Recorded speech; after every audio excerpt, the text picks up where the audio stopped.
Bueno, buenas tardes a todos.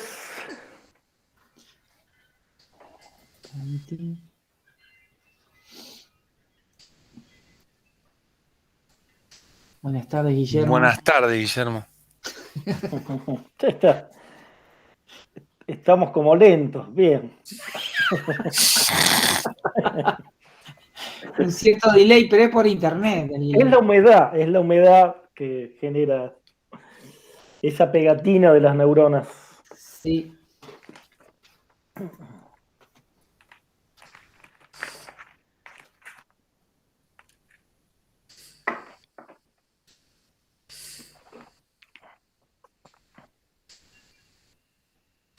Bueno, se sumó Ignacio. Somos varios hoy, ¿eh? Y faltan varios que están por entrar, me dijeron. Bueno, yo voy a Bueno, estar atento. así es, sí, que les tenés que dar el enter. Exacto. Yo quería variar un poco la dinámica de estas charlas, que en general el enfoque siempre empieza a la filosofía y después vamos aportando Ujú. desde las otras miradas. Y yo en general estoy como mordiéndome la lengua, ya mi lengua no resiste más, digamos, esperar el momento de poder decir algo. Entonces, por mi salud bucal, quería empezar yo hoy. Y aparte empezar así, dado que luego juega la selección argentina, salir con los tapones de punta. Y como le toca a Hegel salir con una cuestión, un texto de Fernando Pessoa acerca de la metafísica. El texto no sé si está firmado por Fernando Pessoa. Para aquellos que no lo conocen, es un poeta portugués Ujú. de hace un siglo atrás que tenía varios heterónimos, o sea, Sí. firmaba sus poesías con distintos Ricardo, nombres. Ricardo Reis, Ricardo Reis, efectivamente, que es uno de los más Bernardo, famosos, Bernardo eh, Soares.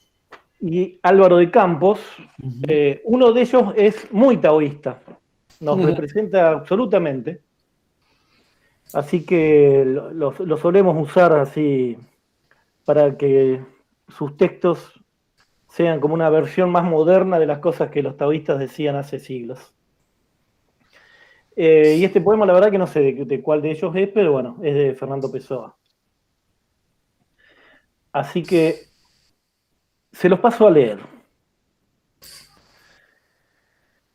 Bastante metafísica hay en no pensar en nada. ¿Qué pienso yo del mundo? ¿Qué sé yo lo que pienso del mundo? Si me enfermase, pensaría. ¿Qué idea tengo de las cosas? ¿Qué opinión sobre las causas y los efectos? ¿Qué he meditado sobre Dios y el alma y sobre la creación del mundo? No sé. Para mí pensar en esto es cerrar los ojos y no pensar. Y correr las cortinas de mi ventana, que no tiene cortinas. El misterio de las cosas, ¿qué sé yo qué es el misterio? El único misterio es que hacia quien piense en el misterio. Aquel que está al sol y cierra los ojos al principio no sabe qué es el sol y piensa muchas cosas llenas de calor. Pero abre los ojos y ve el sol y no puede ya pensar en nada, porque la luz del sol vale más que los pensamientos de todos los filósofos y de todos los poetas. La luz del sol no sabe lo que hace y por eso no falla y es común y es buena. Metafísica. ¿Qué metafísica tienen estos árboles? La de ser verdes y copudos y echar ramas, y la de dar frutos a su hora, y eso no nos hace pensar que no sabemos darnos cuenta de ello. ¿Habrá mejor metafísica que la suya de no saber para qué viven, ni saber que no lo saben? Constitución íntima de las cosas, sentido íntimo del universo. Todo eso es falso. Todo esto no quiere decir nada. Es increíble que pueda pensarse así. Es como pensar en razones y fines cuando empieza a rayar la mañana y allá por la arboleda un vago oro lustroso va perdiendo oscuridad. Pensar en el sentido último de las cosas es sobreañadir. Es como cavilar sobre la salud o llevar un vaso de agua a la fuente. El único sentido íntimo de las cosas es que no tienen ningún sentido íntimo. Fernando Ya. Pessoa. Buenísimo. ¿En qué libro está ese texto? ¿No sabes? No lo sé, que es una muy buena respuesta taoísta, adecuada a este poema aparte. No sé, está en internet. Yo no tengo libros de él, tengo antologías, así que no sé, está en alguna antología, eso sí, Sí. pero no sé en qué libro fue publicado originalmente. Ujú. Y bueno, pinta bastante bien la postura Taoísta. taoísta de esta mirada de la vivencia válida sobre cualquier especulación. Sí, ¿No? a mí me resonó mucho a Macedonio, los textos que he leído de Macedonio, Ujú, esa postura. claro. Macedonio.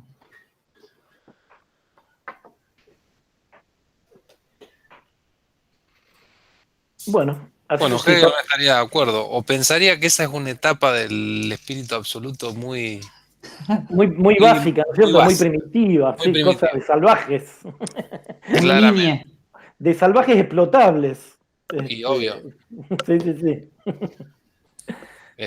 Todos sabemos el lugar que le toca a cada uno. Claro. Esa es una frase absolutamente confuciana. ¿No? El lugar, cada uno tiene un lugar y se tiene que acomodar ahí y la sociedad andaría perfecta. Pero bueno, hay gente que quiere cambiar de lugar. Y entonces ahí, Ahí se pone chivo. efectivamente, sí. Gente Bueno, disconforme. tomando este punto de partida que vos hiciste, digamos, y que me parece que representa bastante lo opuesto, digamos, un poco al, al abordaje que tiene Hegel, que si bien es un tipo muy complejo y tiene esta fama de ser uno de los filósofos más difíciles, Ujú. que bueno, en cierto sentido es verdad, pero viste que a la vez la abstracción tiene eso que puede a veces simplificar muchas cosas también. Entonces, si hay que resumir a Hegel en una frase, es que todo lo real es racional y que todo lo racional es real. O sea, y ahí termina mi exposición. Para eso estuviste releyendo Hegel durante una semana, para esa síntesis. Muy bien. Para esa síntesis. Tremenda Eh, síntesis. ¿La podés ampliar un poquito para los legos? no, lo que voy a ampliar es que lamentablemente todo el delirio que voy a decir ahora, con el perdón de Hegel, porque es realmente un delirio enorme, eh, si Kant era un neurótico, este es un narcisista. Es como que si los ponemos en patologías, digamos, se gana esa. Pero lo terrible, digamos, de Hegel es que su pensamiento es una de las cosas más poderosas de nuestro sentido común cultural, digamos. Eh, Está muy impuesto. lamen- Lamentablemente fue el pensamiento que triunfó. Eh, y que aunque la mayoría de la gente no conozca a Hegel ni sepa absolutamente nada de este tipo tan complicado, lamentablemente está regido por muchas de las ideas que Hegel tuvo y que él sintetizó y expresó, digamos, y que, bueno, ponen sobre todo a Europa en un lugar central en la historia de la humanidad. Eh, Nosotros siempre en estos encuentros hablamos del tiempo. Este encuentro, digamos, focalizado en Hegel, se diferencia de los anteriores en el sentido de que no vamos a hablar estrictamente del tiempo como lo venimos haciendo, sino vamos a hablar de la historia, que bueno, forma parte de un aspecto esencial de cómo los humanos entendemos el tiempo, cómo entendemos la historia. La interpretación que Hegel le da a la historia es una interpretación bueno, que es muy hegemónica.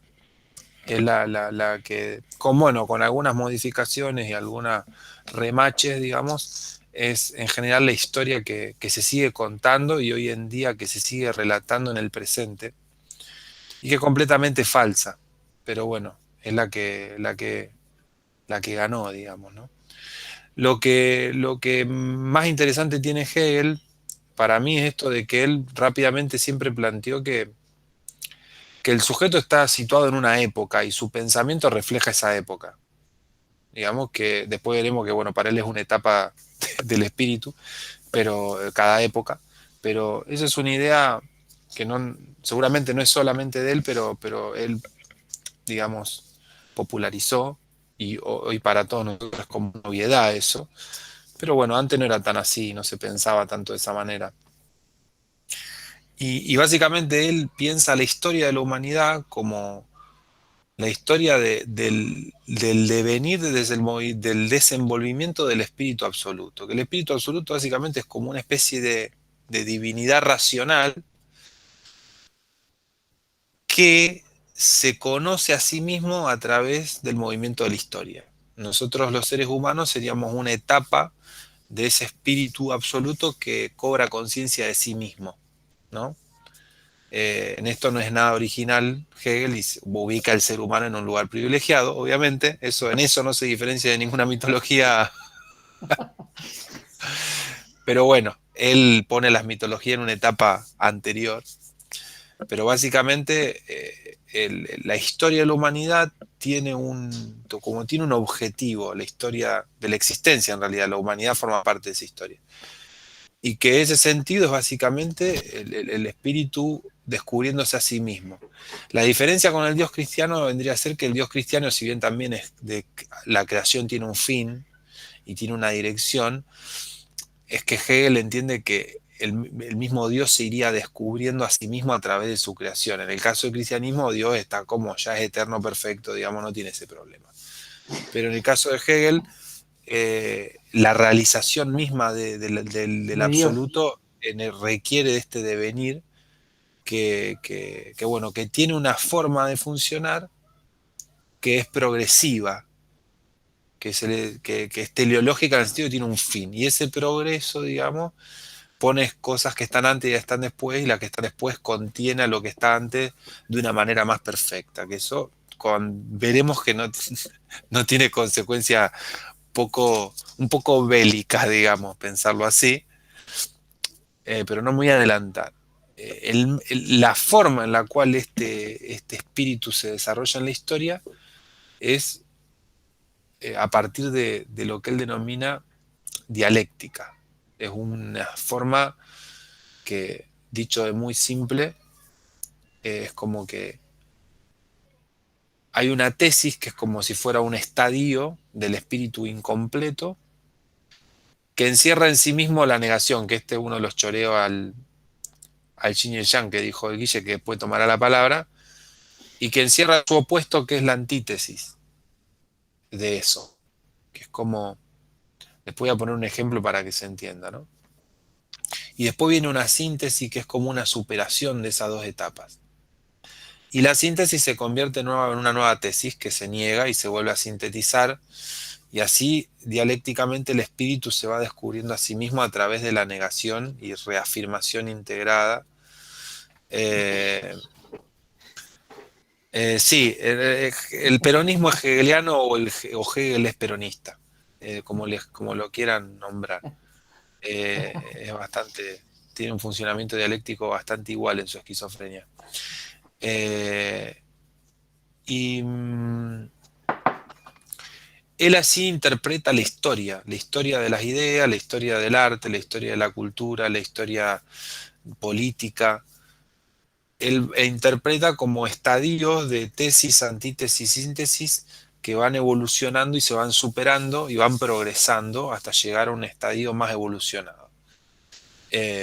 Con lo cual, llevado a la historia de la humanidad y a la política, eso tiene consecuencias muy contundentes, digamos, ¿no? Él es contemporáneo, él nació unos años antes que la Revolución Francesa y vivió esa época, la época después de Napoleón también, y veía en Napoleón, digamos, él cuando estaba escribiendo la fenomenología del espíritu, Napoleón justo llegaba a la ciudad donde él estaba, y hay como algunos comentarios ahí de estar viendo el espíritu absoluto ahí en Napoleón. Él hacía esas cosas, le tiraba flores justo a la gente poderosa. Eso no es casual, es como, bueno, esas casualidades, digamos, de, eh, y básicamente la historia de la humanidad es la realización de la libertad. Para que se entienda esto que digo de tesis, síntesis y antítesis, voy a dar un ejemplo como cómo él interpreta la evolución de la libertad en la humanidad para explicar la época en donde él está. Que básicamente la tesis inicial, por ejemplo, era la época de los faraones. O sea, olvídense de los nómades y toda esa época anterior, no existe para Hegel. Es como, o es muy primitivo, digamos, pero en la época de los faraones había solamente un hombre libre, que era el faraón, ¿no? Entonces ahí está el germen de la libertad del hombre. Nada más que en esa época solamente el faraón era libre. La democracia griega es como una negación de esa tesis porque de repente hay una democracia, ¿no? En esa democracia, digamos, hay muchos hombres libres, pero también hay esclavos, con lo cual todavía la libertad no llegó a su despliegue, digamos, de absoluto. El cristianismo para Hegel es como una etapa que supera la griega, porque ahí de repente todos los hombres aparecen como hijos de Dios, iguales entre sí, y a través del libre albedrío son todos libres. Pero tiene su imperfección, y esa idea se lleva y se concreta en forma total a través del Estado moderno. Entonces, en el Estado moderno, a través de la estructura de las libertades individuales de la Revolución Francesa, el hombre es realmente libre. O sea, para Hegel el hombre es libre si hay un Estado. No sé qué diría Milei a todo esto, pero... y tiene una frase que es tremenda, que es, el Estado es el paso de Dios por la tierra. Es como una imagen terrible esa, digamos. Bueno, eso creía Hegel, digamos, ¿no? Entonces, ¿qué consecuencias tiene esta manera de interpretar, digamos? Que, o casualidad, en la época que Hegel descubre esto del espíritu absoluto, o casualidad, él representa en la filosofía la realización absoluta del espíritu y interpreta toda la historia de la filosofía para atrás como una evolución que lo termina dejando a él en ese lugar, digamos, y así también lo hace con la historia y pone a Europa en ese lugar y con el arte lo mismo, y hace como, es muy interesante porque es como súper minucioso, pero hace un recorte donde, bueno, esto pone a Europa en el centro de la escena mundial, que eso es algo, digamos, que después en el siglo XIX se va a incorporar de otra forma y se va a proyectar hacia el pasado de esa manera, y es la historia que nosotros tenemos, ¿no? Que todos nosotros sabemos o nos Aprendemos enseñaron, en la escuela. donde, bueno, está los griegos, el medioevo no se habla mucho, viene el Renacimiento, o sea, la Edad Media, el Renacimiento, la modernidad. Y toda la historia de la humanidad se inscribe en ese proceso, que es un proceso europeo, digamos, que no tiene nada que ver con el resto de la historia de la humanidad, pero bueno, los europeos tienen eso de que, bueno, somos la humanidad. Entonces, de alguna manera, Hegel es como que a través de esta metodología justifica el dominio de la civilización más desarrollada sobre las menos desarrolladas que están en una etapa anterior del espíritu absoluto. Entonces, hasta le está haciendo un favor, digamos, Hegel conquistándolos. Claro. Entonces, acá, digamos, hago un paréntesis y voy a incorporar a un filósofo latinoamericano muy importante, que es Dussel, que, bueno, justamente hace una crítica a todo el eurocentrismo, que para él con Hegel llega a la cúspide y se empieza a relatar la historia de la humanidad de esa manera. Que nosotros lo tenemos reincorporado, ¿no? Europa es el primer mundo y después está el tercer mundo, nadie sabe dónde está el segundo o el cuarto. bueno, no sabemos si hay más, pero bueno, por lo pronto conocemos cuál es el primer mundo. Y Dussel lo que dice que la modernidad, que es vendida como el fin de los mitos cristianos, entonces en realidad es la creación del mito más grande, que es el mito de la modernidad, que es este relato hegeliano y de otra gente, ¿no? Pero Hegel lleva a la máxima expresión. Entonces lo que dice Dussel es que el proyecto moderno que supuestamente plantea una racionalidad que es neutral, que es ahistórica, que está completamente fuera de centro, como que no se hace cargo, que es universal y que es abstracta, dice en realidad es todo lo contrario. Es Claro. como una Sí, historia mundial focalizado. que focalizada en el centro de Europa y que proyecta esa historia hacia el pasado para justificar un rol de poder que para Dussel realmente Europa lo logra en el siglo XIX. Con la conquista de América empieza, pero realmente logra ese poder y se establece como el epicentro de la cultura recién en el siglo XIX. Estamos hablando del 1800. Hasta ese momento, y él lo fundamenta con un montón de datos, explica por qué Europa fue periférica para la historia de la humanidad. Que en realidad China, Medio Oriente, América, por un montón de motivos, digamos, tenían un rol más preponderante, pero que bueno, justamente esta mirada eurocéntrica de la historia que se establece en el siglo XIX, relata para atrás esta historia, borrando un montón de información, poniendo un montón de información en otro lugar, y que de repente Europa, bueno, Es lo más importante. es lo más importante. Entonces, eh, por ejemplo, negando de dónde viene un montón de conocimiento de los griegos que tiene que ver con los egipcios, que tiene que ver con los musulmanes, que tiene que ver con Oriente, digamos, profundo. Y básicamente él dice que el yo moderno no es el pienso luego existo, sino que conquisto luego existo, digamos. Y plantea esto de que el sujeto moderno, lo hablamos la clase pasada, se empieza a desarrollar cuando aparece América y aparece lo otro. Entonces ahí empieza a afirmarse negando, a encubriendo al otro. Entonces ese proceso que establece la civilización y el progreso, digamos, como en el centro de la escena, después vamos a ver cuando veamos la teoría de la evolución, cómo esto se profundiza y con la idea de progreso del positivismo, digamos, pero que acá ya está en germen, se Está el establece germen. la lógica de la civilización y la barbarie. El proyecto de Sarmiento es esto, digamos, ¿no? Sarmiento es como el embajador de Hegel y de toda esta gente en América Latina, en Argentina, y de esta idea, digamos, bueno, por eso hay una conquista del desierto, no hay una masacre, es el desierto, ¿no? Claro. Eso es Sí, sí. bien, bien hegeliano, digamos, ¿no? Eh, Porque bueno, es el proceso de civilizar al bárbaro, que encima el bárbaro es culpable de ser bárbaro porque todavía no desarrolló la evolución del espíritu absoluto. Entonces viene el hombre civilizado que está unos peldaños más adelantado y acelera el proceso, porque es muy generoso, Claro. digamos. Entonces le- lo conquista, digamos, ¿no? Para civilizarlo. Entonces, todo esto que nosotros tenemos tan incorporado, bueno, en esta época Hegel es como uno de los principales creadores intelectuales de esa bestia y de fundamentarlo. Después va a venir con la teoría de la evolución, viene el darwinismo social y la idea de progreso, se profundiza esta idea, pero ya está acá el Claro. germen de esto, ¿no? Y que nosotros tenemos muy incorporado, por eso nosotros todos sabemos cuándo llegó Colón, pero no tenemos ni idea, digamos, de cuáles son los caciques que se resistieron, digamos, o sea, no tenemos ni idea de nada, como de un montón de otras cosas, y además porque hay un montón de relatos y de historias eh, como muy floja de papeles que ponen a Mm. Europa en un lugar.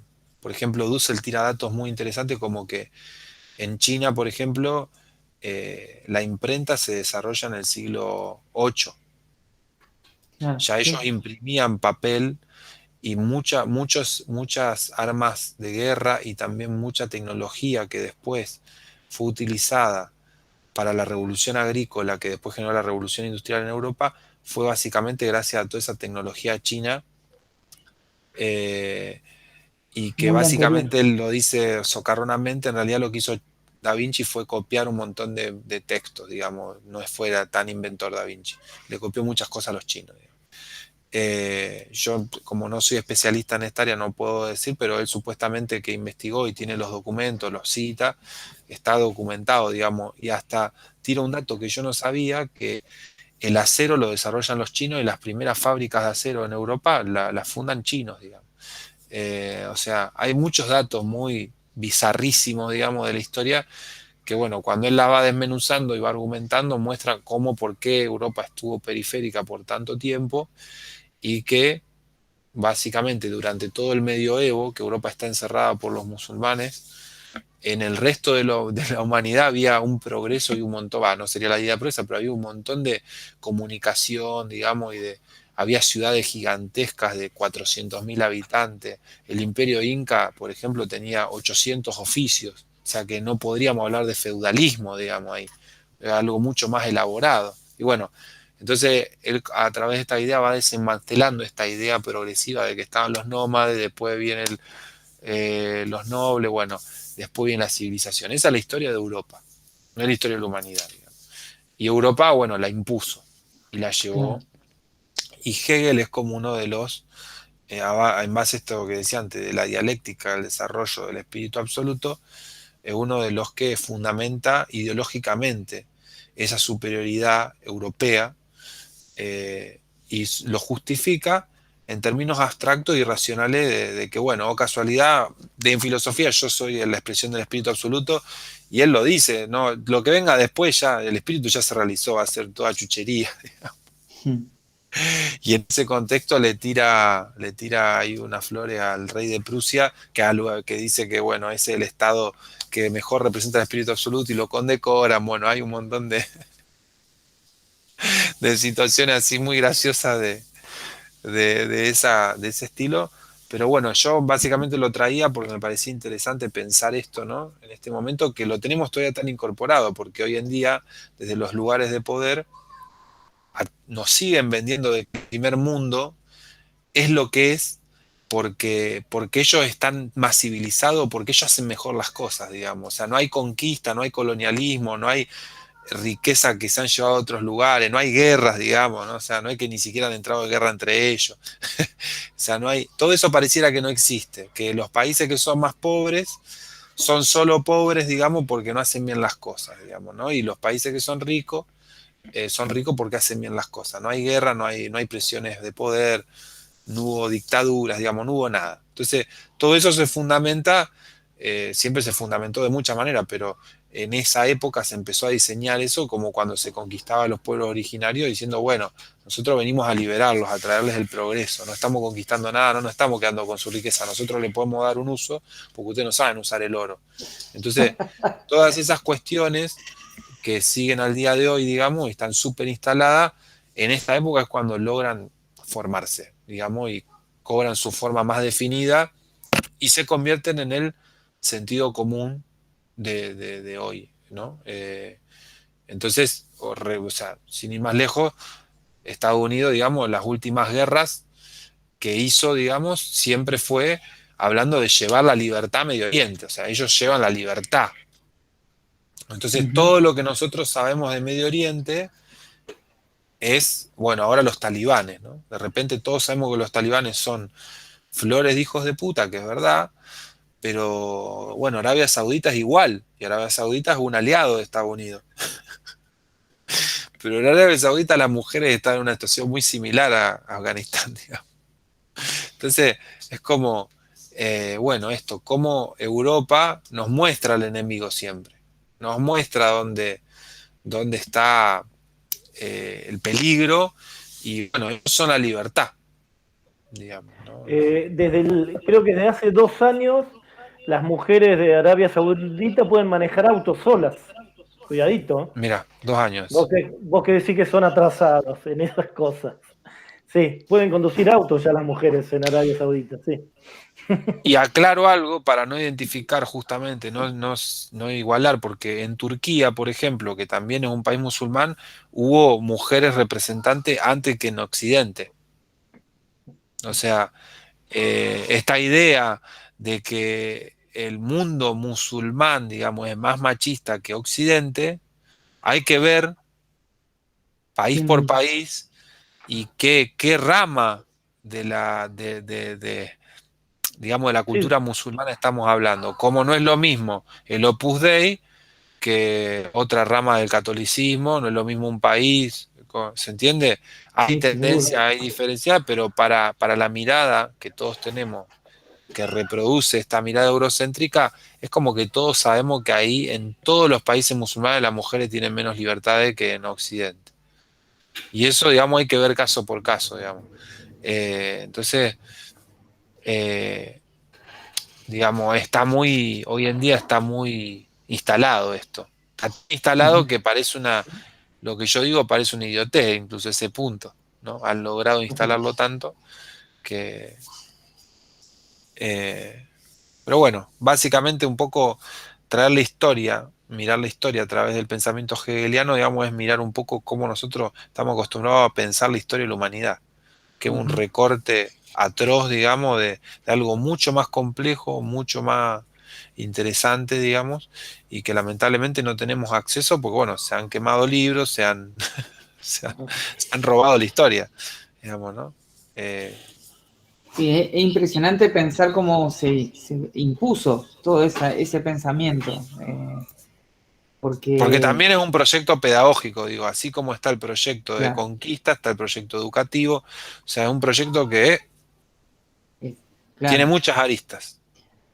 sí, sí, porque pensaba eso en relación a la velocidad que ahora uno cuenta para, no sé, buscar información o perderse en la información.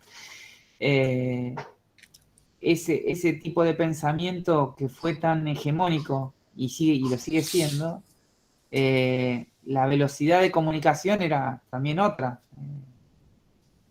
a la hora de bajar línea, de imponerse. Pero bueno, fue constante en el tiempo. Sí, y la gran imposición también en todo sentido fue esto de la valoración de la razón por encima de Claro, cualquier otra cualidad exacto, humana, exacto, incluida sí, sí, la ética, ¿no? La moral, la empatía, ¿no? La intuición, cualquier cosa, ¿no? La razón sí, es sí, lo humano es la razón. de Y la razón hecho, permite cualquier cosa, lamentablemente. de hecho, hacia la propia historia de la filosofía occidental y europea, el recorte que hace esta época de la historia europea filosófica, digamos, establece también una evolución de la razón, donde Aristóteles y Platón tienen un lugar privilegiado y, por ejemplo, todos los sofistas, los filósofos como Heráclito, los cínicos, los sí, epicúreos, helenísticos, todas las corrientes filosóficas que en su época eran tan importantes como Platón y Aristóteles, quedaron completamente... O sea, todo el mundo sabe quién es Platón y Aristóteles, ¿cuántos saben quién es Epicuro, quién es Demócrito, quién es Heráclito? O sea, eso mismo se hace hay una purga hacia el propio interior también de la de la, historia europea, no claro, solamente con lo otro, sino de su propia historia. Entonces, se recorta y se resaltan algunas cosas y se remachan otras, y eso es lo que pasó, digamos, ¿no? Entonces, eh, tampoco es casual, digamos, eso, como eso, ¿qué sí, permite justificar eso después? Digamos, ¿no? es, sí, ese positivismo, digamos, que la única manera de acceder. Pasa que obviamente también hubo un momento con todo lo que a partir de Newton se desarrolla como posibilidad de explicar cosas, eh, y tuvo esa contundencia los cálculos y la posibilidad de describirlos como con algo aparentemente ajeno, digamos, es decir, una función matemática podía describir el movimiento de un planeta y yo puedo entender eso, esta disposición de cualquiera que lo quiera entender y entonces parecía que las explicaciones eran todas razonables, digamos, basadas en la razón y era ese el camino, digamos, de acceder a la verdad. Y bueno, y con respecto al tema este de la dialéctica hegeliana, ¿no? La relación con lo yin-yang, que a mí me gusta siempre citar esto, que muchos autores hablan de la teoría del yin yang, como si fuera algo que los chinos tienen que demostrar, ¿no? Por una teoría, cuando nunca lo plantean como eso, como una teoría de nada. Simplemente lo que es lo yin yang para eso es el modo de describir la realidad en movimiento. Y no desde un pensamiento abstracto absoluto, siempre teniendo como una percepción de la unidad. O sea, la unidad se puede dividir en dos opuestos dinámicos, que de algún modo ahí eso es lo que toma Hegel. La diferencia fundamental es que el conflicto que hay entre esos dos aspectos, Hegel lo resuelve, digamos. Y en cambio para el taoísmo es un conflicto que no necesita ser resuelto, porque los conflictos no se resuelven nunca, digamos, son siempre dinámicos, siempre se están moviendo. No es que hay una solución de lo yin yang se transforma, lo yin en yang solucionándolo, sino que están todo el tiempo influenciándose uno al otro, transformándose, generando el movimiento, la dinámica. Son simplemente para los chinos como etiquetas que se les ponen a las cosas para poder entenderlas en movimiento. Hoy día diríamos, cuando uno entra en la dualidad, ¿no? Cuando sale de la vida y se mete en la dualidad, lo yin yang es una buena herramienta para describir la dualidad. Y una dualidad no estanca, no fija, no abstracta. Al punto que no hay, por ejemplo, ninguna cosa que sea yang absoluta. No existe el yang absoluto, así, ese pensamiento racional abstracto, ni ninguna cosa yin absoluta. Algo es yang en relación a otra cosa que es yin. O sea, uno puede pensar el sol como algo yang porque es cálido, que es una característica de lo yang, cuando hay otra cosa como la tierra o la luna que es yin, digamos. Pero el sol solo en sí mismo es yin yang, es una unidad, digamos, donde probablemente su parte externa, que es yang, es cálida y debe tener un núcleo frío, ¿no? Que es yin, seguramente el sol. Entonces, simplemente esta idea de la dialéctica que genera el yin y yang es una intuición del proceso de las cosas, ¿no? Y no una explicación racional, esa construcción que busca resolver el conflicto. Digamos. No hay ningún problema con que el conflicto exista para los chinos, que se mueva todo en conflicto. Eso es lo que genera justamente la dinámica de la vida, digamos. Lo que pasa es eso, nunca tuvieron esa pretensión metafísica de encontrar las formas puras, más allá de los fenómenos, digamos, ¿no? Volviendo a Kant, ¿no? Que si bien con Kant tenemos como simpatía por algunas conclusiones que él llega, ¿no? Esa cosa de diferenciar algo externo al fenómeno para la filosofía china no tiene sentido, porque con lo que yo me relaciono es lo que es posible para mí, es lo existente. Que haya algo más allá de lo existente, que en lo que yo no me relaciono, es como que no tiene ningún sentido especular sobre eso. No. Si no tengo acceso, ¿para qué? ¿Para qué ese conocimiento, no? Pero bueno, toda nuestra filosofía occidental se basa mucho en esa visión. Acá hago una digresión, hoy me vine poético, está este poema que está en el tango, creo que es maquillaje o ¿cómo se llama? Afiche, no sé eso, de un poema del siglo XVI, de Argensola, que dice, ¿por qué ese cielo azul que ves, ni es cielo ni es azul, lástima grande, no sea verdad tanta belleza? ¿No? El tango empieza con ese recitado y después arranca. Y esa es una descripción muy precisa de esta mirada, digamos, ¿no? En algún momento la ciencia dijo, ¿no? Que eso que vemos, ese azul del cielo, no es el color verdadero del cielo. Entonces, ante esa información, ese aprendizaje, esta persona, ¿no? Dice que lástima que no sea verdad esa belleza que percibo azul, lo cual desde el punto de vista es totalmente absurdo, porque no hay otro modo de percibirlo, digamos, para nosotros. Esa percepción es real y por qué no disfrutarla, ¿no? ¿Boceto Gris quiere decir algo? Que levanta la mano, perdón que te interrumpa, Guille, porque no sé le quedó la mano en alto del comienzo. Perdón. Debe estar como acalambrado, Boceto. Igual lo vamos a hacer hablar después. Igual es cuestión que se desmutee y Y sí, plantee lo que sí, quiera le daremos la comentar. palabra. Y esas básicamente son como las miradas tan distintas desde el, ¿no?, pensamiento oriental en general, que no solo chino, el que tendría esta visión de las cosas, de estas filosofías de la razón, ¿no? Por todas estas otras implicancias también que tienen en la vida cotidiana, ¿no? En la mirada de la historia, en el desarrollo de las instituciones sociales, ¿no?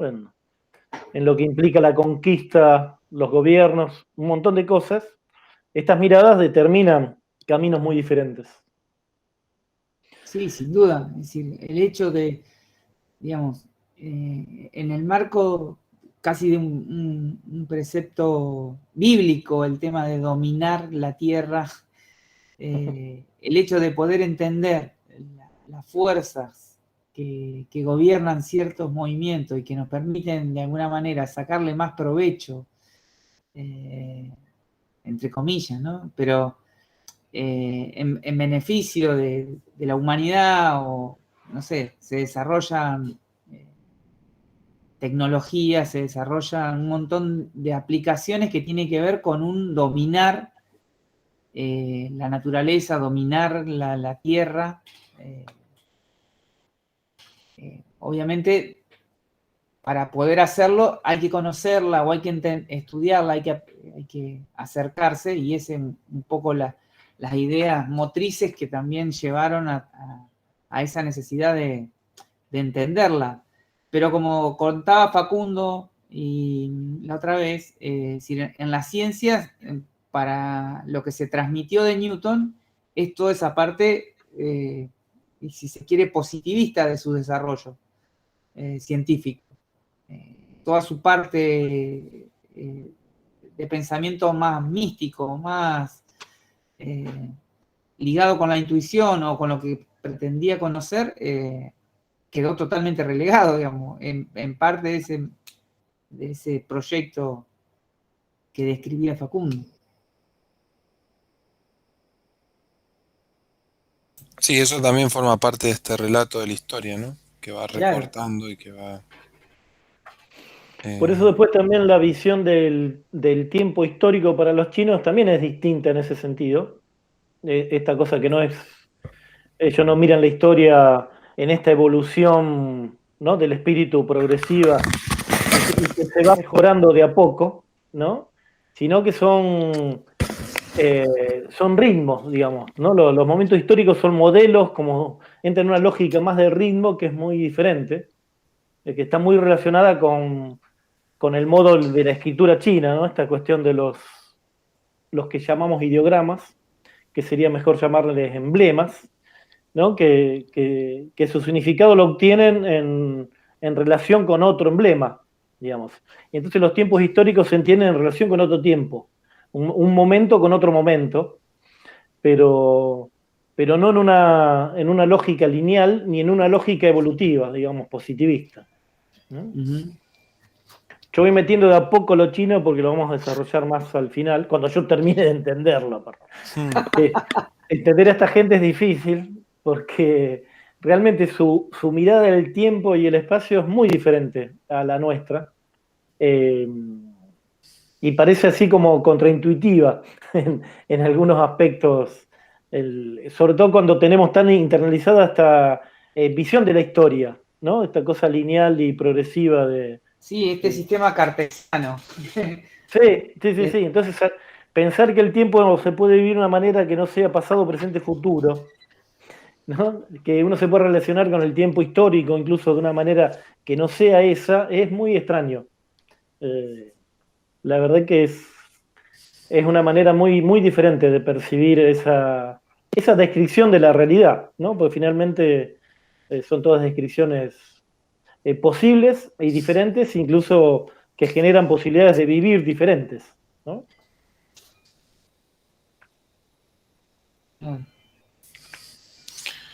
Pensaba en esto de... Voy a hacer una analogía por ahí un poco tirada a los pelos, pero Me gusta, me gusta. en esto de lo progresivo, de llegar a un fin que justifica la historia para atrás, con lo que pasó con la selección argentina, ¿no? ¿En qué se transformó este equipo por haber salido campeón? Y, y- y- y cómo ahora se empieza a relatar una historia. Yo me acuerdo que cuando fue el Mundial 2014,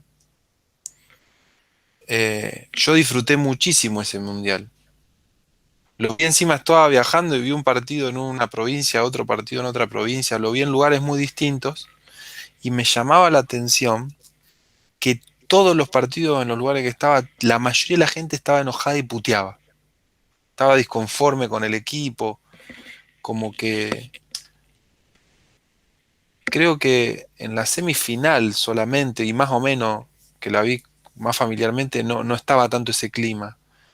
Pero lo viví así, y la final, que fue el mejor partido de la selección, que perdemos de rebote, yo antes de que se juegue la final, o cuando se estaba jugando la final, si salía campeón Argentina, yo decía, qué loco que no, porque toda esa gente que yo vi putear, seguramente si salimos campeones va a decir, ¿te acordás?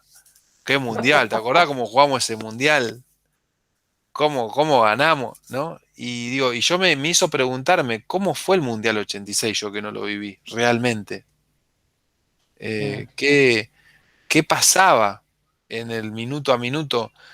Porque se empieza a instalar, y ahora estamos siendo contemporáneos con este momento de la selección, que perdió esas tres finales y era como el club de amigos, qué sé yo, y de repente ahora es un grupo unido de amigos que llevan a la victoria, es como todo un delirio. Pero lo más loco es el efecto que tienen los propios protagonistas, porque el propio Messi se siente liberado. Y él mismo habló de cómo ahora puede El jugar más espíritu tranquilo supremo, porque ahora yo puedo jugar más tranquilo porque gané, el espíritu supremo, ujú, ¿no? Y digo, creo que esta cuestión del éxito en el deporte, entendido el éxito como el ganar, el llegar primero, está bastante conectado con todo esto que estamos hablando, de por qué y cómo eso justifica todo. Todo en el éxito son lindos, son inteligentes y en el fracaso, en la derrota, todos son despreciables, digamos, ¿no? Y no importa qué pasó, no importa cómo sucedió, cómo se llegó ahí, no importa, digamos, ¿no? Eh, y creo que esa forma de entender la realidad es una de las cosas más destructivas. ujú. Sí, sí, Eh, porque se hace hincapié solamente en el llegar, ¿no? En el logro, en el final de una película y no en el transcurso, ¿no? Efectivamente. Ahí la filosofía Zen tiene una frase que se la han afanado muchos, esto de que mejor que llegar es un buen viaje, digamos, ¿no? Esa idea, lo importante es el transcurso de las cosas, no el llegar a la meta, digamos. La gracia de llegar a la cima de una montaña no es, porque si no uno se toma un helicóptero y te ponen ahí y listo.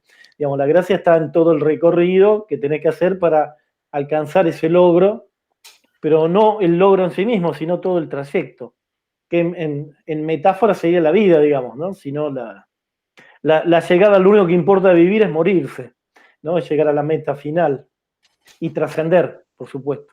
Aunque para darle la derecha a Hegel, pues si interpretamos dialécticamente el proceso de Messi en la selección, Ujú. hay una tesis, hay una negación y ahora hay una síntesis, ¿no? Claro. Ahora, ahora Messi integró, pero bueno, es,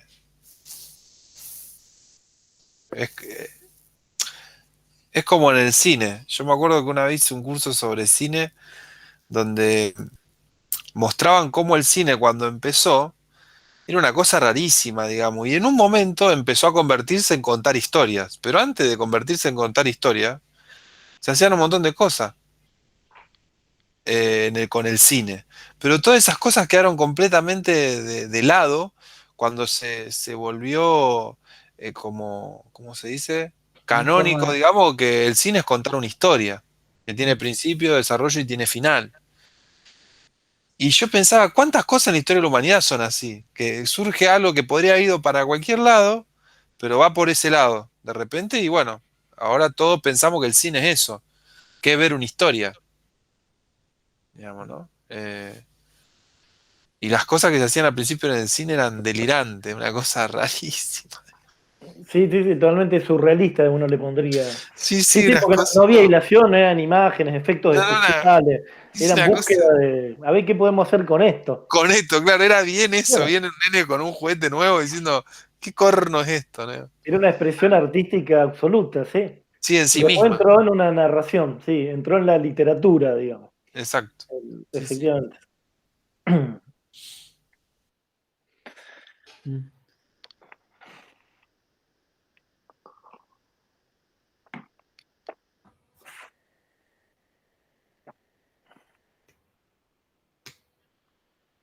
Perdone que llegué tarde al curso del tiempo. Siempre se llega a horario a la vida de uno. Además te perdiste todo lo que hablamos de Hegel, que es lo más aburrido. Acabo de entrar en un tema que me interesa, que es cómo se cuentan las historias. Para los sistémicos, hacerme cargo de dónde arranca la historia, dónde arranco yo para contar la historia y qué camino elijo y dónde elijo terminarla, es una responsabilidad personal. Ujú. Me encantó, o sea, ¿para quién el cine es eso? Sería la pregunta. ¿Para qué Sí. comunidad de sentido el cine es eso? En otros lugares será otra cosa, para otra gente será otra cosa. ¿Puede ser otra cosa aparte de eso? Ujú. Les recomiendo acá, perdón, me hiciste acordar una película que se llama La Copa del Mundo, que es una película china, creo, de por allá, que es en un monasterio tibetano que quieren ver la final de la Copa del Mundo de no me acuerdo qué año, que juega Francia la final. La del Eh, 98 debe ser. sí, y el tema es que, bueno, tienen que conseguir televisor para verlo en el monasterio, pedir permiso, digamos, conectarse, es todo ese tema. Y bueno, y suceden varias cosas y es muy interesante porque en un momento se corta la luz y se quedan sin el partido. Y entonces un monje se pone a contar una historia para entretener hasta que vuelva la luz. Y vuelve la luz y entonces siguen todos viendo el partido, pero la historia que contó el monje quedó sin final. Y un pibe le pregunta entonces en un momento cuando ya están todos festejando por el partido, qué sé yo, le pregunta cómo terminó la historia. Y el monje le dice, no hace falta que la historia termine. No tiene por qué terminar la historia. No. Simplemente esa historia estaba en función de ocupar ese Entretener. espacio, ese tiempo, hasta que volviera la luz, digamos. No tenía por qué tener un final. Nunca iba a tener un final esa historia, digamos. Y el monje se queda, el pibito ahí mirándolo como totalmente Sí, sí, iluminado. sí, sí, claro, me imagino. Tuvo una dosis extra de iluminación tibetana. Es muy linda esa peli, se las recomiendo. Ya se las conté, pero igual.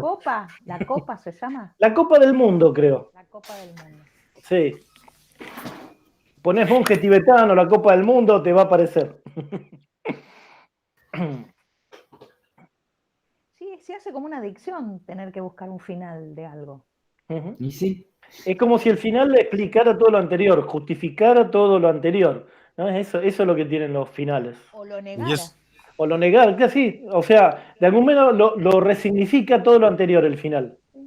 ¿No? Yo que Sí. trabajo con esto de la monogamia y la no monogamia, digo, el sistema monogámico que le endosa al amor, por ejemplo, el tiempo, dice, una relación que dura es mucho mejor que una que no dura, porque si dura en el tiempo, entonces es buena. ¿No?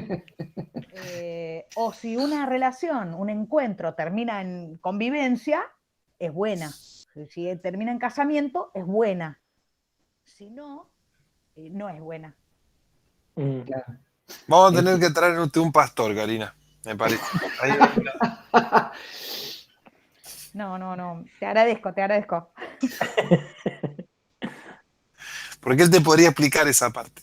Además, cómo llegar mejor al matrimonio. Hay una forma de llegar mejor, más cargado.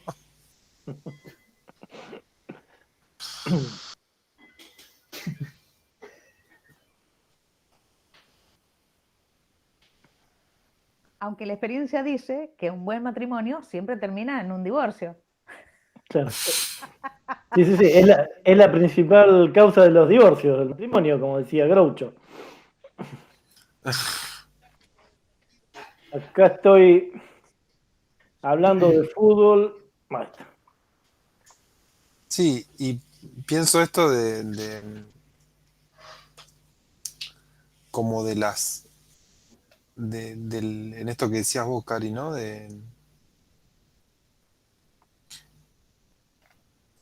Ahí es claramente como la propiedad también, la propiedad sobre la familia, no solamente en la pareja, ¿no? Eh, yo siempre lo pienso en relación a la familia como padre, digamos, ¿no? Esto que está tan instalado como si los hijos fueran propiedad de los padres, digamos, ¿no? Como si porque yo les di la vida o los tengo que criar, tengo más allá de que inevitablemente uno por criar condiciona, bueno, todo lo que ya sabemos, pero creerse que uno tiene la potestad sobre ese otro y como que ese otro me debe algo a mí, ¿no? O como que es muy fuerte, digamos, que en alguna familia está más marcado esto de, bueno, entonces los padres establecen lo que vos tenés que hacer como adulto, lo que tenés que ser, y si te desvías de ahí, como qué cosa extraña, digamos, ¿no? Es De que que alguien se tome ese derecho, digamos, ¿no? Por sobre otro. muchas veces nosotros estamos desprendidos del origen de la familia, Mm, pero el origen de la familia es una propiedad. O sea, familia se llamaba claro. a todos los esclavos de un hombre. O sea, todos los esclavos del que un hombre poseía se llamaban familia. Esa era su familia, a la que se agregaba su mujer o sus mujeres y los hijos que engendraba. O sea, no es literal, o sea, literalmente eran su propiedad. Y aunque nosotros hemos modificado y hemos adaptado y hemos hecho muchas cosas para poder sostener ese modelo que ya que es insostenible, porque muchas cosas cambiaron, pero se sigue queriendo sostener, el origen de eso es una propiedad. Entonces, esto que vos decís, vos decís, ¿de dónde viene? Y viene de un origen que nosotros ya no nos olvidamos, no lo tenemos en cuenta, creemos que es natural. ¿Por qué vos decís familia y no pareja? Porque la pareja aparece en ese sistema monogámico, aparece como para hacer una familia. O sea, es como lo que decías antes, si yo tengo una pareja para gozar, para el placer, para aprender, para pasar un rato, es inconcebible. La pareja, ¿para qué te la juntas? ¿Es buena la pareja? Depende si es buena para casarse. Es buena para hacer una familia. O sea, eso es lo que tenemos instalado. Ujú. Y esa es la deconstrucción posible, ¿no? También empezar a los modelos de amor que se desprenden de ahí. Pero el pack viene con eso, con lo que vos decís de la propiedad, viene con el pack.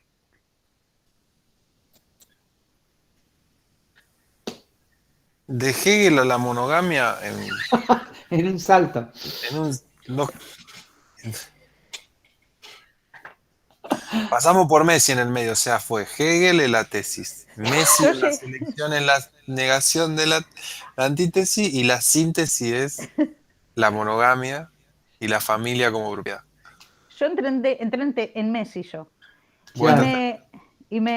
me sorprende que no haya aparecido el no partido Argentina-Brasil. Eso no sé en qué curso del tiempo va. En el curso detenido. Sí, exacto. Eso lo charlamos en la previa, el no sí. partido. Mientras esperábamos poner la grabación, sí. Yo les recomiendo a todos que miren las parodias que hace todos los lunes. Hay un programa de One Reich que se llama Fútbol o Muerte, que dura 15 minutos, es un sketch donde hacen un programa periodístico deportivo, lo llevan al extremo, pero hacen eso, digamos, hacen un chiste sobre todo esto que hablábamos antes del exitismo. Y hay un personaje que se llama el Feo Larramendi que fue con un rifle, o fue después del partido que se abandonó, y Muy bueno, porque se pone un rifle y dice, hay que, ni empezó, porque siempre empieza de una manera, esta vez empezaron distinto por la suspensión y decía, hay que ir a misión a los límites con Brasil y pedirle al presidente, hay que invadir Brasil. Y era muy bueno porque era bueno, es como lo único que nos queda, digamos. Y se lo recomiendo, mírenlo, porque siempre llegan invitados y se burlan mucho de esos estereotipos del periodismo deportivo y del fútbol, pero a la vez es como muy real, ¿no? Muy real. Tienen chistes como... existen posibilidades de que si van empatando y hacen un gol, vayan ganando 1-0. Y si el otro equipo hace un gol, existe la posibilidad de que lo empaten.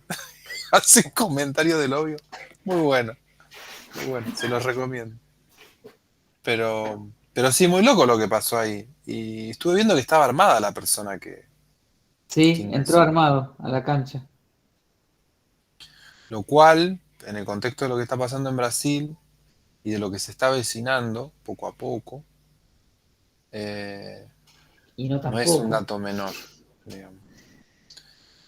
Y volviendo al el tema de la construcción y el relato de la historia, pensando en Hegel, que va vaciando de contenido y dándole otro significado, todo el proceso que está teniendo ahora esto delirante que se llama anarquismo, anarcocapitalismo o los llamados libertarios, que, cómo se apropiaron de conceptos del anarquismo para decir exactamente lo contrario y encima hablando de que sí ellos hablan de libertad, ¿no? Claro. Y, Sí. Es tremendo. y es interesante, digamos, cómo opera eso en el lenguaje y en la construcción de la historia, porque ya ahora son ellos los libertarios, digamos, y son anarcocapitalistas, que es como decir lo blanco que oscurece o lo negro que aclara, ¿viste? Pero bueno, eh, Un oxímoron. sí, Sí. exactamente. Y Y eso ya bueno, estaba en Orwell en 1984, que estaba el Ministerio de Información, creo que era el que ocultaba todos los datos, ¿no? Todos los nombres eran lo opuesto, los ministerios eran exactamente lo opuesto a lo que decían ser. Este, eso viene funcionando hace mucho. Bueno, sí, en sí, Argentina tuvimos la Revolución Argentina, que la hizo Onganía, digamos, el movimiento Onganía en los 60, le llamaron Revolución Argentina a un movimiento absolutamente conservador, católico, de que de revolución no tenía absolutamente nada, ¿no? Ya es algo que se usa mucho. Pero es una pena. Bueno, a nosotros nos afanó el macrismo, nos afanó el cambio, cambio. el entusiasmo, un montón de palabras que eran muy lindas y nos las robaron con total impunidad. Así Pero que igual bueno, hay que que el cambio ya se adaptarse. está recuperando, ¿viste? Se está recuperando eso. Sí, porque cambia. Viste que es loco, porque hasta hace 2 años atrás, no, era como vos decías esa palabra y era como inevitable. Sí, Ahora ya no tanto. ya no tanto. Sí, sí, sí. Y Facundo, te iba a preguntar en relación a las miradas filosóficas actuales en Europa, ¿siguen sosteniendo ese pensamiento de Hegel o hay dentro de la filosofía actual europea, hay un revisionismo de eso? En realidad, volviendo a lo que te decía Dussel, Sí, o pero sea, Dussel es después de Hegel, latinoamericano. sí, bueno, pero digamos, él estuvo en Europa, digamos. Ujú. Pero Hegel lo que hace, digamos, como que cierra la esfera. Y Sí, después de eso no queda otra cosa que romperse la esfera esa, digamos, racional inclusive. De hecho, no es casual que unas décadas después aparezca Nietzsche, aparezca Freud, aparezca toda esta gente que de repente disuelve la subjetividad a través del inconsciente y después viene lo que se llama la posmodernidad, que es como una crítica a todos estos grandes relatos de la verdad, de la objetividad, de la racionalidad, que bueno, son todas estas escuelas filosóficas del siglo XX que tienen más, es como una hidra, tiene más cabeza que, cortó una cabeza y salen Es como, no es que, no es que es una corriente, hay de todo, digamos, hay muchos referentes por lugares muy distintos. Marx, por otro lado, hace una crítica, él habla después del materialismo dialéctico, da vuelta a Hegel, pero toma todo el corazón de la teoría marxista, lo toma de Hegel, digamos, más allá de que lo da vuelta, es como si agarra una media y la da vuelta, bueno, más o menos así.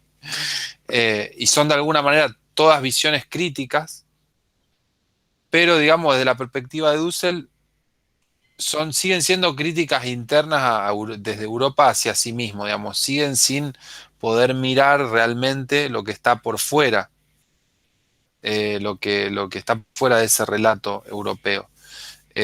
Por eso él habla de transmodernidad como algo distinto, pero en el caso de la posmodernidad, que bueno, es algo muy amplio, yo creo que sí, que sigue siendo profundamente moderno, más allá de que es crítico y que da pasos adelante muy interesantes, pero realmente un pensamiento en general europeo y burgués, digamos, que está muy encasillado en esa estructura, porque bueno, es de donde se está pensando. No pasa nada con eso. Bueno, lo bueno es saberlo, asumirlo. Es como Claro, si yo voy y me reúno con un miembro de la comunidad de los cofanes, yo tengo claro que la visión del mundo es la visión de los cofanes. El problema es que Europa es la visión del mundo, es la visión del mundo, no es la visión de Europa, digamos. Y eso les pasa también a los posmodernos, incluso aunque sean críticos. claro. Muchas veces, digamos, se le escapa la tortuga. Más allá de que, bueno, dentro de la posmodernidad hay autores fabulosos, digamos, bueno, para mí son de los que más a mí me interesan. eh, y, pero bueno, sigue siendo un pensamiento de Europa pensándose a sí mismo, digamos. Y mucha de la filosofía latinoamericana, exceptuando gente como Dussel, es como, bueno, es como una tercera marca, ¿viste? De Nike. Sí. O sea, Siguen a los popes europeos sí, de sí, se otros. sigue en las Un universidades. outlet, es un Claro, un outlet. outlet, un outlet. Pasa lo mismo en las corrientes psicológicas, digamos, o sea, eh, en todas las teorías, digamos, en ese sentido, bueno, todo el proyecto educativo de la civilización y de todas estas lógicas pedagógicas también, bueno, tienen eso, generan esa dependencia después. Uno Claro, termina pensando con esas categorías la realidad. Somos todos eurocéntricos, querramos o no, estando dentro de esta civilización globalizada. Después podemos ser críticos y empezar a diferenciarnos de ese eurocentrismo, pero es nuestro punto de partida, lamentablemente. Occidente es europeo. Claro, sí. A mí me fascina, yo solo de ir metiéndome, de chusma, de curiosa, me siento libertina, ¿no? Con la línea filosófica de los libertinos, que yo lo aprendí como algo que estaba mal. claro, Cuando yo empiezo a mirar los libertinos, cómo se interesan por la libertad, la propia y la ajena, y cómo se interesan y se apasionan por el discernimiento, por ejemplo. eh, Leo, me meto, cómo nace esa línea, me siento re libertina. Sin embargo, eso, como otras cosas en las que yo me he sentido identificada, en el tiempo, la misma, las mismas líneas, más burguesas, más europeas, de más marketing, no sé, más cerrada, se comieron, incluso El amague. estuvieran, para contar sobre esas líneas de una manera devaluadora. Claro. O sea, quiero decir, llega hasta mí que el libertino es malo. claro. Sí, sí, sí. Cuando yo empiezo a ver, este, eh, en relación a lo que decíamos antes, como puede ser la familia, una formadora o una deformadora, una forma de disolver las revoluciones, de generación en generación también es la familia y son los sería la fuerza, esto que decimos de la remera del Che, ¿no? La marca del Che. Vaciar de contenido una Claro. cosa que tiene mucha conciencia, que puede abrir la conciencia, vaciarla de contenido hasta el punto que no dice nada. Ujú.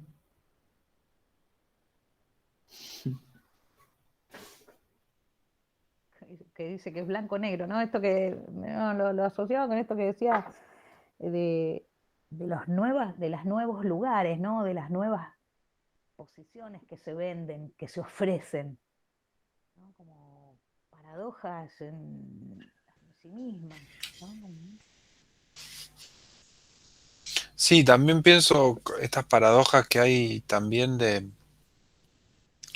que se genera, que yo creo que es natural, digo, no lo digo como una crítica, pero sí que me sorprende de respecto al lenguaje, con la necesidad, digamos, de diferenciarse de un lenguaje que es muy fijo y que es poco fluido para atrapar la diversidad, pero que también eso lleva a tener que clasificar todo, tener que nombrar todo y que cada cosa sea nombrada, también es como, de alguna manera, como, no sé si se me va a interpretar lo que quiero decir, pero termina siendo conservador también, porque todo tiene que tener un lugar definido que significa tal cosa o que no significa otra, y es como Muy medio un obsesivo. callejón, claro, medio un callejón sin salida a veces, esas dinámicas, digamos, de,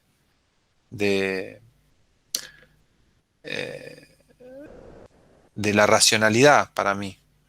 Cuando se racionaliza tanto, algo Claro, que, que tiene una profundidad y una complejidad más grande y se quiere todo poner en pero, palabras, digamos.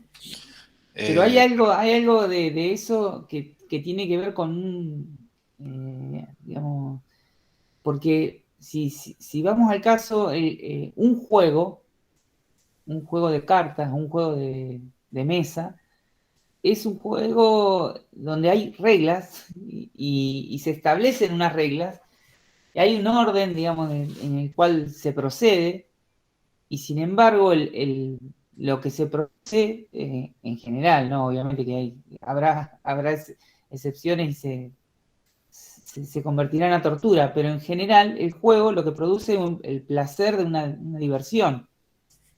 Y es respetando un sistema de reglas, digamos. Incluso cuando la regla se permite, no sé, hacer mentira o como en el truco, digamos, pero hay una organización, una estructura cerrada y que tiene otro fin, digamos, pero pareciera que hay veces esas reglas, si están enmarcadas en el pensamiento o en la manera de aprender o en la manera de acercarse al universo, eh, no nos puede generar ni placer,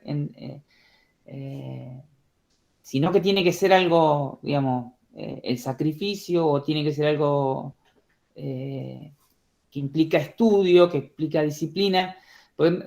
Y con esto te traigo a vos, Guillermo, en relación a lo que leías al principio de la metafísica de Pessoa. Porque entiendo esa postura en la cual uno no se necesita preguntar por qué el cielo es azul y sí disfrutar de ese color y de esa belleza, pero también puede estar el disfrute en hacerse esa pregunta, ¿por qué es azul? Digamos. Entonces, claro. la posibilidad de hacer, de jugar con eso, es algo que está más allá de que si uno le pone o no le pone reglas Sí, el problema es hacer una escala piramidal Sí, de qué es mejor y qué es peor. exacto. O Yo sea, creo que ahí, digamos, la clasificación ética, digamos, claro, eso hoy en día, digamos, la técnica, el desarrollo de la técnica y de la tecnología es visto como un valor en sí mismo. ¿no? Claro, Y eso se puede cuestionar, porque sí, para algunas cosas es súper importante, pero para otras, bueno, uno también desarrolla una bomba nuclear. exacto, sí, sí, sí, sí. Entonces, me parece eh, que, digo, también en esta cuestión de que a veces en ciertas como miradas pseudo espirituales de la negación de lo mental, del ego, como si fuera algo que no debería estar, cuando se produce ese enfoque, digamos, superficialmente, eso es lo que cobra en realidad el primer lugar, digamos, porque ¿quién establece que el alma es mejor que el ego, digamos? Que eso dudo mucho que el alma tuviera esa postura. Claro, Entonces, es como, son procesos, digamos, muy complejos de cómo vos integrás esa diversidad que muchas veces está en contradicción, el plano conceptual, el plano claro. sensible, por hacer una distinción, digamos, pero el hecho de que acontecen todos juntos, digamos, porque si tenemos un lenguaje, el lenguaje es una cosa muy extraña para mí. Representa esto que pareciera lo oficial, pero a la vez, mientras es lo más artificial, es una de las cosas que más penetra la existencia, porque vos nombrás las cosas. Claro. Y eso tiene un efecto en Ujú. lo concreto. No es simplemente le pone un nombre a algo que está ahí. No, vos le das un significado y Sí, construís eso también a través y del la lenguaje. Kabbalah se basa fundamentalmente en eso, digamos, en ponerle nombre a las cosas y de alguna manera darle vida al nombrarlas. Claro, Pensaba también en la posibilidad que dan, me quedé un poco dando vuelta con esto que decía de los muchos nombres, ¿no? Cómo ponerle muchos nombres atrapa o entrampa o sigue buscando cuadraditos para meter las cosas, ¿no? Ujú. Eh, y a la vez, Clasificar. claro, y a la vez pensaba en la posibilidad que dan los nombres de crear matices. Pensaba en las emociones, por ejemplo, claro, cuando yo acompaño a alguien en sus procesos de registro, de concientización de las emociones, la posibilidad de nombrar todos los matices de una emoción Ujú. le da a la persona la posibilidad de registrar esa intensidad y nombrar y poder pasar por la experiencia se convierte casi en una misma cosa. O sea, claro, puedo vivir la experiencia porque le puedo dar un nombre y el nombre me dio la posibilidad de que yo no pase de nada a enojada, sino que de nada paso a incómoda y de incómoda a molesta y de molesta a irritable y puedo definir distintas instancias, ¿no? Como todas las definiciones que hay entre lo binario de hombre y mujer. Y hay muchas instancias y al poder nombrarlas, porque nadie viene todo el cuadradito de lo mensurable, entonces hombre tiene esto y esto, ¿no? Hay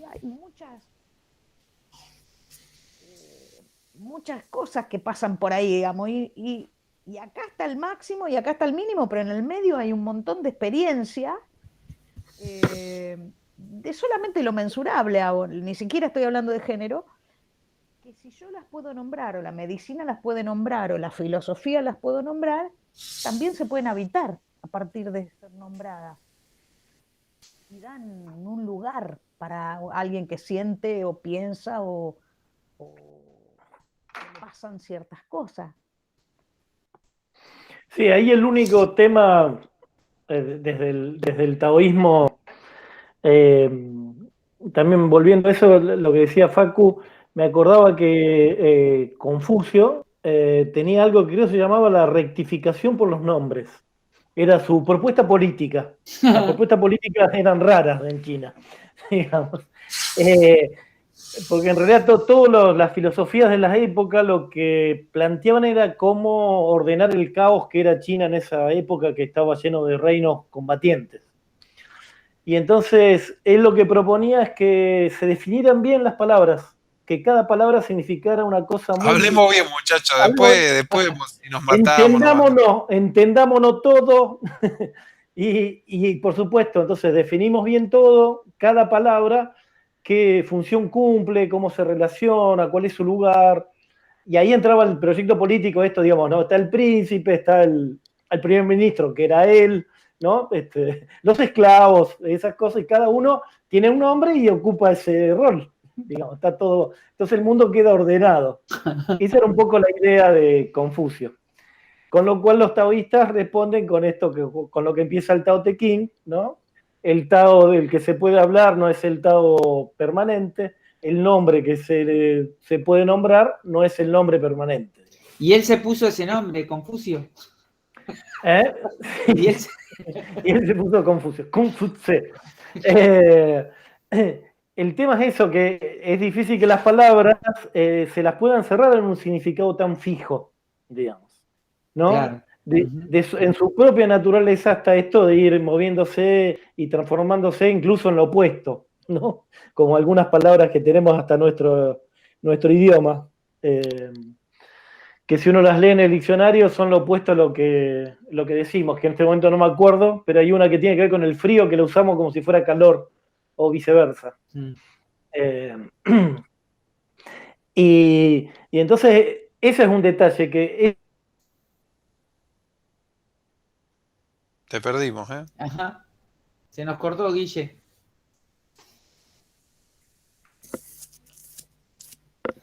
Sí, yo lo que quería decir también en relación a eso, por ahí, para que se entienda bien la idea, es como creo que ahí el lenguaje, digamos, puede ser una puerta que se abre o una pared. Claro. Depende de cómo se... Estás muteada, Karina. Estoy diciendo tal cual. Ajá, Sí. ajá. Porque pienso y vuelvo a la posmodernidad, digamos, la posmodernidad a nivel filosófico, Dijo por todo. un lado, tiene cosas muy interesantes porque a nivel conceptual, digamos, flexibilizó muchísimo la racionalidad, ¿no? Y permitió como desarrollar esquemas de pensamiento mucho más flexible, más complejo,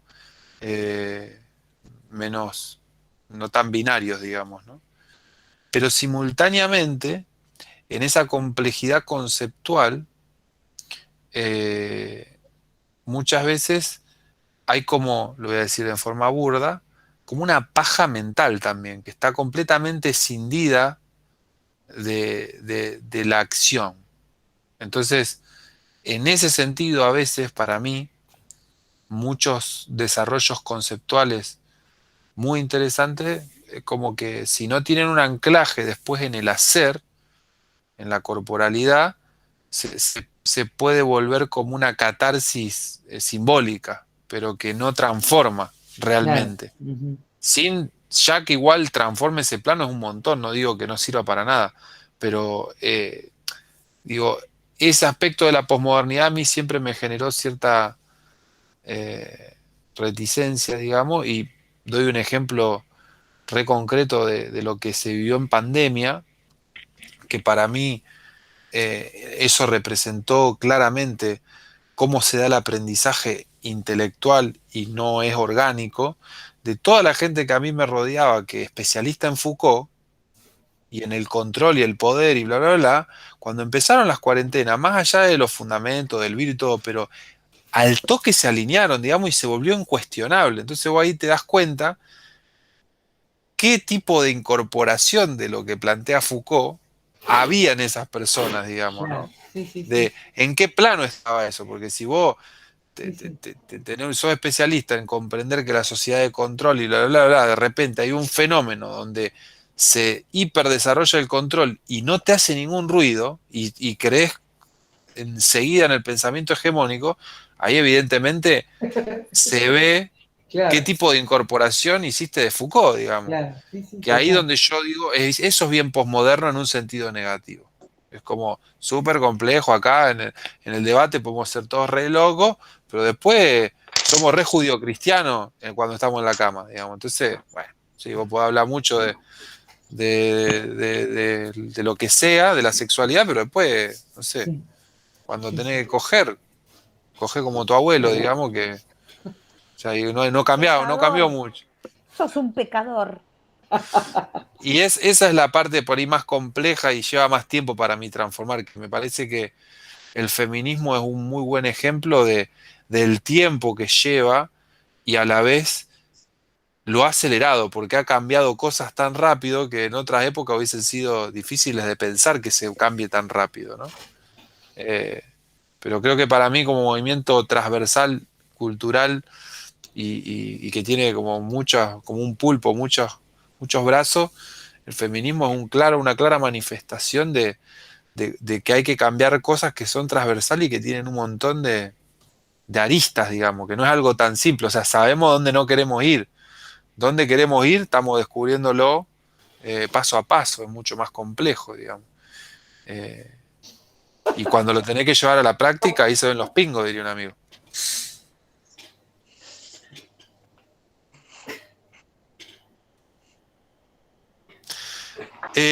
Vos sabés que me contaba mi viejo, una versión ya tercerizada. Limada.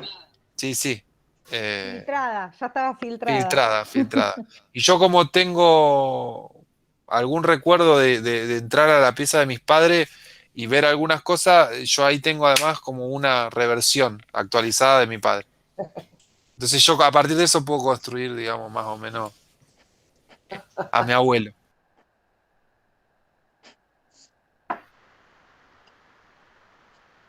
Sí. Me gusta de lo caótico que termina el posmodernismo y esa paja, ¿no? Como irse a la cabeza eh, sin- con dificultad para enraizar en el cuerpo, para encarnar esos movimientos, ¿no?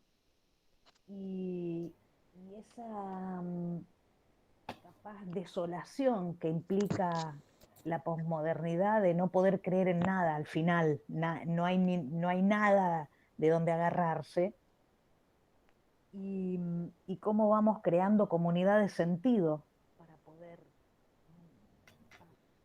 para los rederos como yo, los que creemos en redes, los que pensamos en redes, los que sentimos en red, eh, una red física de gente con la que nos abrazamos o hoy más que nunca, pospandémico, es una red internalizada, ¿no? Esa gente que aunque no nos podemos ver, están ahí y son mi comunidad de sentido.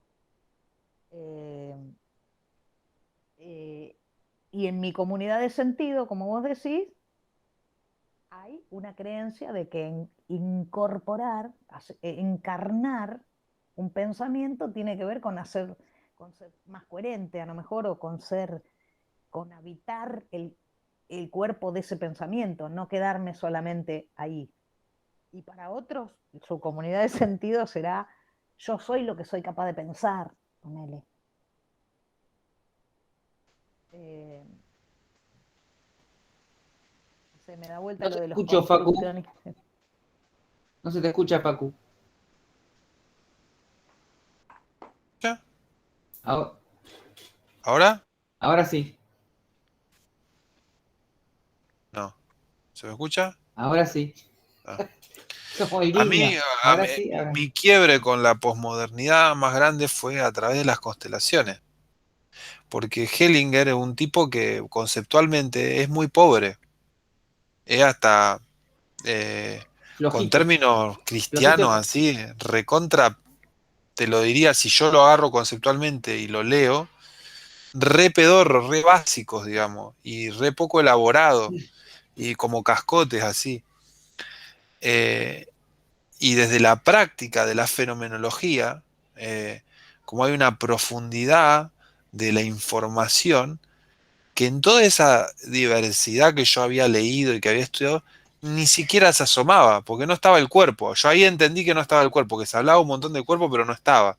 Ujú. Todas las cosas del cuerpo que yo había incorporado mentalmente, yo la empecé a experimentar en teatro, en constelaciones, y digamos, ahí dije, ah, claro, a ver, ahora, y incluso me permitió tener una relectura de algunos posmodernos que yo no los había entendido porque estaban más escritos desde la práctica y que yo los había solamente experimentado conceptualmente, digamos. Fue a favor, digamos, de algunos posmodernos y en contra de otros, digamos, dependiendo de qué, ¿no? Pero el tema de la experiencia corporal, más del ritual, y de toda esa cuestión que es mucho más ancestral, como que me parece que cuando se alinea con esos desarrollos conceptuales, se potencian mutuamente, digamos, pero es como también si hay una vivencia por ahí muy profunda a nivel vivencial, pero después se la traslada y se la interpreta con categorías, por ejemplo, religiosas. Terrible que eso en el mundo de las constelaciones yo lo veo todo el tiempo, cuando dice, no, porque Hellinger dice que, si no, Hellinger no tiene nada que ver con eso. Pero bueno, hay una experiencia, sobre todo con las relaciones de pareja, por ejemplo, y eso. Hay cosas que son súper retrógradas y que mucha gente las sigue repitiendo como un loro, pero porque justamente a esa vivencia se le da una interpretación con categorías que ya hay que resignificar. Entonces, para los dos lados, digamos, creo que está. Por eso esto que vos decías, Cari, es como un proceso de integración ahí, como muy, muy, muy complejo y que tiene muchas aristas, digamos, ¿no? Eh, Claro. la semana que viene yo pensaba, pues viendo la hora, Ajá. em, Qué movimiento del tiempo que tenés. Yo sí, pensaba la semana que viene, ¿cómo haces? ¿Cómo haces Heidegger. eso? Viene Heidegger. no, yo creo que tenemos que entrar más en la física, Van porque vos Bergson. estás medio de vacaciones, pibe. Nosotros acá Sí. estamos La está, laburando con el Tao. Nada, mentira. la está Pensaba remando. que, pensaba que en realidad voy a decir lo contrario. Pensaba que podíamos meternos un poco con Darwin y la idea de evolución, Ujú. que tiene que ver con el tiempo también, y un poco con la idea de progreso, que algo hablamos hoy, cómo se vinculan, eh, porque eso después, cómo repercute en la mirada del tiempo dentro de la física. Me parece Sí. que la Ujú. idea de evolución que empezó en la biología después se volvió cósmica, ¿no? Entonces, Sí, como me sí. parece que eso generó también yo haría como ese puente para después eh, Sí, irnos a Bersón, un poco lo digamos. hemos nombrado así medio adelantándonos a la Mm, idea de la entropía como esa manera claro, de marcar una direccionalidad temporal de ciertos fenómenos, digamos.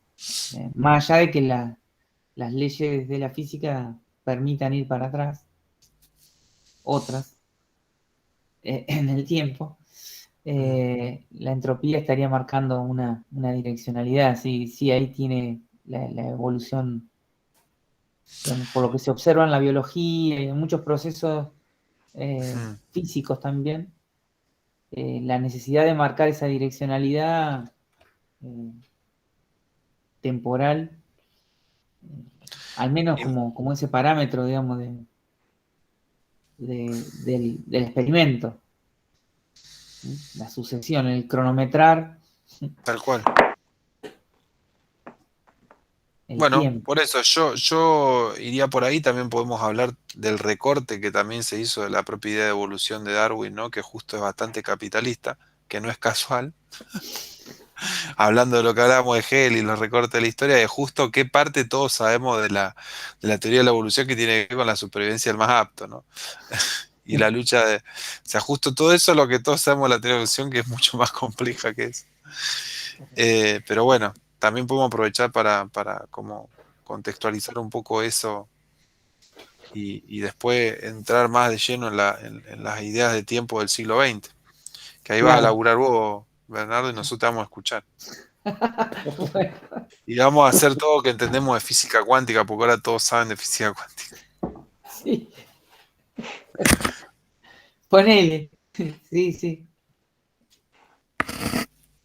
Se viene, se viene. Yo a mí lo que me flashea de la física cuántica, que se desarrolló en una época reconserva de Europa.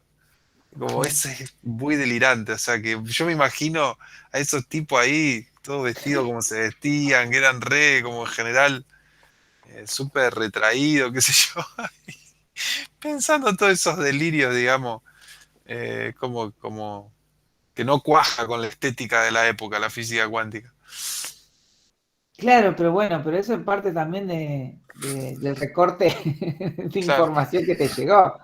claro, Porque Pauli vivía borracho, digamos, iba burdel en burdel, así que, y él a los 19, 20 años hizo una de las tesis más increíbles de la física, más volada también. claro. Bueno, no sé si el resto quiere decir algo, si para despedirse de este encuentro de hoy, que fue, bueno, más variado. A Ajá. partir de Hegel salieron muchas cosas. Como Messi, Pessoa, grande Pessoa. Y mi abuelo teniendo sexo. Pero bueno,